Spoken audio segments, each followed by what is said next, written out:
урматтуу президент, урматтуу премьер-министр, урматтуу спикер, биз сиздерге кайрылган себебибиз биздин мүнөбүздү аткарып коюңуздарды суранабыз. Биздин октябрдын аягы, ноябрдын башында машина заказ кылып элек, баары Өзбекстандан, Казакстандан задержка болуп келбей жатат. Бизге окшогон жүздөгөн кишилер бар экен. Ошолорго жардам берип коюңуздарды суранабыз. Биз өкмөт заранее растаможка кылып койгонго өтүнөт элек.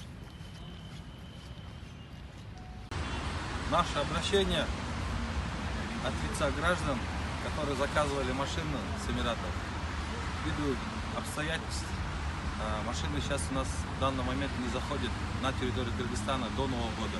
То есть мы не попадаем растаможить машины по льготному тарифу. В связи с этим обращаемся к правительству, Жогорку Кеңеш Төрага, аппарату президента, правительством. Просим посодействовать в данном вопросе. Таких как мы, нас очень много, более сотни человек. К сожалению, не все смогли прийти. Просим посодействовать, дать отсрочку. Мы не просим поменять законодательство или еще что-то.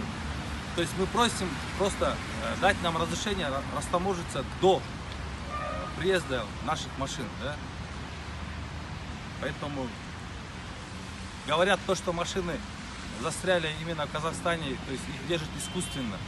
Поэтому в Узбекистане на границе с Казахстаном, в Казахстане на границе с Кыргызстаном. Поэтому кто знает на самом деле, как это ввиду каких-то обстоятельств, погодными условиями, или это все искусственно держится.